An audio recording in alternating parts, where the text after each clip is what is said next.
Hello friends, welcome back to our channel. তোমরা সবাই কেমন আছো? আশা করি ভালোই আছো। আমি অনিন্দিতা, সুপ্রীতি মণ্ডল চ্যানেলে তোমাদেরকে আরও একবার ওয়েলকাম জানাই।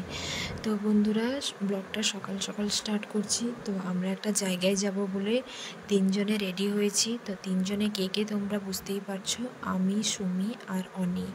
তো বন্ধুরা, আমরা কোথায় যাচ্ছি, কি ব্যাপারে যাচ্ছি, কেন বা যাচ্ছি, তা সব কিছু জানতে হলে কী করতে হবে, ব্লগটা কন্টিনিউ দেখতে হবে, না স্কিপ করে।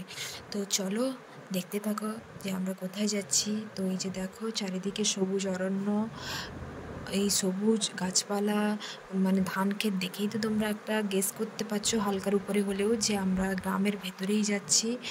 তো হ্যাঁ, আমার বাড়ি থেকে প্রায় ধরো 10-15 কিলোমিটার একটু দূরেই যাচ্ছি। তারা আমাদের এখানকার কাছের বন্ধু, তারা অবশ্যই এই স্কুলটাকে দেখলেই বুঝতে পারবে। এই স্কুলটাকে ঠিক করে মানে ক্যামেরায় হয়তো নজরবন্দি করতে পারিনি, তবুও যতটা দেখানো সম্ভব হয়েছে। তো বন্ধুরা, তোমরা এই স্কুলটা দেখেই বুঝতে পারছো এটা সফিয়াবাদ স্কুল।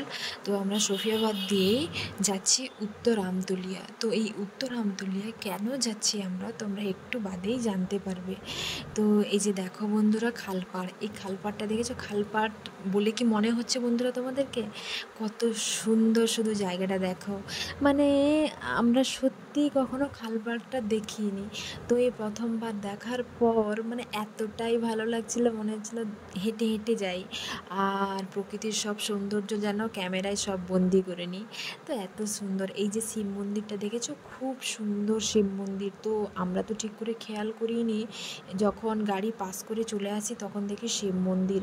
এখানকার জায়গা এতটাই সুন্দর, আমার তো খুব ভালো লাগছিল। আর এই যে দেখো, মানে হোলিতে তারা রং মেখে, মানে হোলি চলে গেছে কবে, কিন্তু তাদের এখানে নাকি মেলা হয়, মানে দোলের মেলা হয়।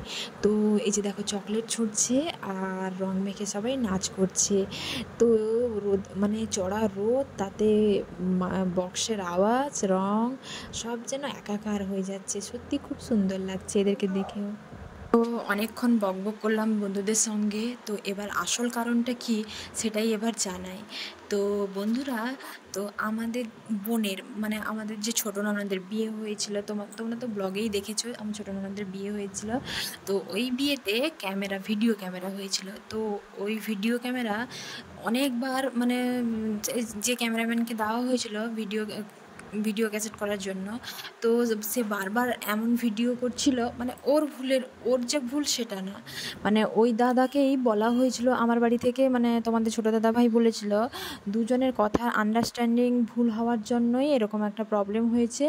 তো মানে তোমাদের ছোটো দাদা ভাই বলেছিল যে ভিডিও ক্যামেরা করতে। তো ভিডিও ক্যামেরা করার জন্য আমাদের বাড়িতে এমন, মানে বিয়ের যে নিয়মকানুন থাকে, একটা টাইম তো নির্ধার্য থাকে, ওই টাইমের মধ্যে যেগুলো হওয়ার কথা ছিল, মানে যেরকম জল সাজতে যাওয়া, নান্দিমুখ শ্রাদ্ধ, ওগুলো না সব সব যেরকম একই টাইমে হয়ে গেছে। গেস্ট আসা, নান্দিমুখ শ্রাদ্ধ, মানে গেস্টদের খাওয়া দাওয়া সব কিছু যেরকম একই টাইমে হয়ে গেছে। তো একটা ক্যামেরাতেই তো সব কিছু নজরবন্দি করতে পারে না, ক্যামেরাম্যান কোন দিকে যাবে, তো তার জন্য দুটো ক্যামেরা লাগে। তো ওটা তো আমার বাড়ি থেকে বলা হয়নি, যেমন বলা হয়েছে তেমন ক্যামেরাম্যান ক্যামেরা দিয়েছে। তো আমাদের বিয়ের প্যান্ডেল বা আমাদের কথাবার্তা দেখে ওই দাদা মনে করেছেন যে এখন নতুন বেরিয়েছে না সিনেমাটিক, মানে ভিডিও ক্যাসেট হয়, তো তারা ভেবেছে ঠিক আমরা সিনেমাটিক ভিডিও ক্যাসেট তৈরি করতে চাইছি। তো সিনেমাটিক ভিডিও ক্যাসেট কী হয়, ওটা আধ ঘন্টা 25 মিনিট, আধ ঘন্টার ক্যাসেট থাকে। তো আমার বাড়িতে তো এত ছোট, মানে 25-30 মিনিটে তারা ভাবছে যে কী দেখলাম, বিয়ের ক্যাসেটটাই তো ঠিক করে মানে দেখলাম না, এরকম একটা। কারণ বাড়িতে তো অনেক বয়স্ক লোকেরাও থাকে, তো সবাই মিলে ভিডিও ক্যাসেট দেখবে। তো ওরা ভাবছে একটা যেরকম সিনেমা চলে না, মুভি চলে 3 ঘন্টা 3.5 ঘন্টা, সেরকম বিয়ের ক্যাসেটটাও চলবে। আর সেই জন্য মানে এই ভুল বোঝাবুঝির জন্য বারবার পেন ড্রাইভ তৈরি করছে, বারবার আবার পেন ড্রাইভ দিয়ে গেছিলো। তো সেটা কোনো কারণে, মানে স্ক্রিন টাচ টিভি ছাড়া এমনি টিভিতে চলবে না, এলইডি এমনি টিভিতে চলবে না। তো তার জন্য আবার পেন ড্রাইভ ঘোরানো হলো, তারপরে আবার একবার করা হলো এই সিনেমাটিক, মানে ভিডিও ক্যাসেটটা হয়েছে বলে। এইরকম 2-3বার খালি চেঞ্জ হচ্ছে। তো ওই দাদাও তো সে খুব ব্যস্ত মানুষ, সে একটা ক্যাসেট কিনে কতবার রেডি করবে। আর ওই দাদাটা খুবই ভালো বলে মানে ডবলবার নতুন করে ভিডিও ক্যাসেট তৈরি করে দিচ্ছে। তো তার জন্য সেই দাদা আমাদের বাড়িতে এসে ক্যাসেট লাগিয়ে দেখিয়ে দিয়ে গেছিলেন। তো এই সিনেমাটিক হওয়ার জন্য আমার বাড়িতে চেঞ্জ হলো। তো ওই দাদাই বললো যে তোমরা একটা কাজ করো, তোমরা আমার দোকানে এসো, তোমরা বসে থেকে ভিডিও ক্যাসেটটা তৈরি করব। তো সেই কারণেই আমাদের যাওয়া। তো এই যে দেখো দাদার দোকানে আমরা পৌঁছে গেছি। তো দাদা এবারে ভিডিও ক্যাসেট চালাচ্ছে, রেডি করছে, মানে এখন এডিট করছে। তো সেই জন্য মানে কোন এফেক্ট দিলে ভালো হবে বা কোন গান, এইসব সব কিছু ওই দাদা বলছেন যে তোমরা বলে বলে দাও, আমি এডিট করব। তো ওই দাদা সত্যি খুব ভালো, সত্যি খুবই ভালো। তো সেই ভিডিও ক্যাসেট তৈরি করার জন্য আমরা এখানে এসেছি। তো আমরা সকাল থেকে বেরিয়েছি, সকাল না ঠিক সকাল পেরিয়ে গেছিলো, মানে 11:30-12টার দিকে বেরিয়েছি। তো এখন দেখো সন্ধে হয়ে এসছে, কিন্তু অথচ ভিডিও ক্যাসেটের মানে 100 ভাগের 25 ভাগ হয়েছে, 75 ভাগ হয়নি। তো এই যে দেখো দাদা তো মানে তবুও আমরা ধরো খাওয়া দাওয়া করে গেছি, কিন্তু ওই যে দাদা সকালেরই টিফিন করেছিলেন, দুপুরের খাওয়া স্নান কিছুই হয়নি, শুধু আমাদের জন্যই বসে আছেন। মানে সত্যি আমাদের খুব খারাপ লাগছিল, আর আমাদের খুবই মানে আরও বেশি লজ্জাজনক লাগছিল। ওই দাদাকে ফোনে না আমরা কত উল্টাপাল্টা কথা বলেছি, কিন্তু ওই দাদার তো কোনো দোষই ছিল না। তো মানে ওই দাদাটা সব কিছু কথা খুলে বলতে আমরা বুঝতে পারলাম সত্যি ভুলটা কাদের। তো মানে যখন নিজেরা নিজেদের ভুল বুঝতে পারি, সত্যি খুব লজ্জা লাগছিল।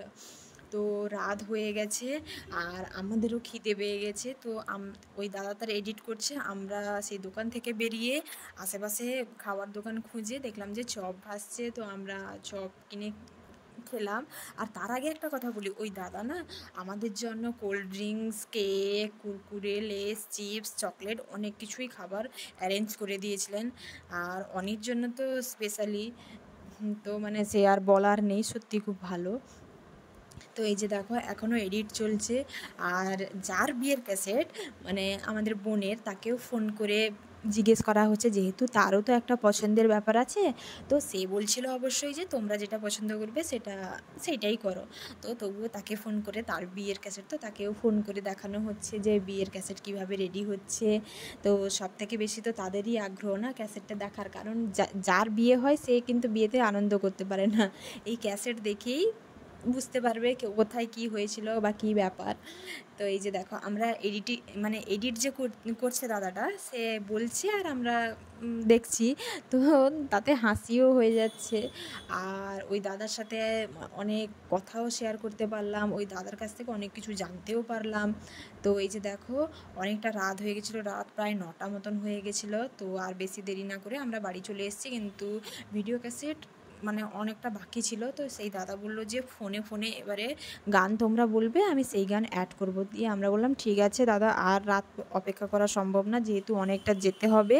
তো ওই দাদাও বললেন যে হ্যাঁ অনেকটা রাতও হয়ে গেছে আর অনেকটা দূরের পদও, সেই জন্য দাদা বললেন যে ঠিক আছে তোমরা ফোনে যোগাযোগ করে এডিট করে নিবে গানগুলো। তো এই যে দেখো আমরা আমাদের বাজারে পৌঁছে গেছি, বাজারে এখন দোকানপাট মানে গোছানোর সময় হয়ে গেছে, কিন্তু এই যে দেখো কাপড় টোকান খোলা আছে। কেন আছে তোমরা বন্ধুরা জানো তো সবাই, এখন চৈত্র সেল। তো সেল মানেই তো কেনাকাটা করবে লোকেরা, তার জন্যই দোকান অধিক রাত পর্যন্ত দোকান খোলা আছে। আর এই যে দেখো মানে হিরো বসছে, তো সে নিজের মতন স্টাইলে ঘ্যামে বসছে, আবার একাই। বন্ধুরা আজকের ব্লগটা কেমন লাগলো অবশ্যই কমেন্ট করে জানাবে। সবাই ভালো থেকো, সুস্থ থেকো, লাইক সাবস্ক্রাইব কিন্তু করতে ভুলবে না অবশ্যই। মনে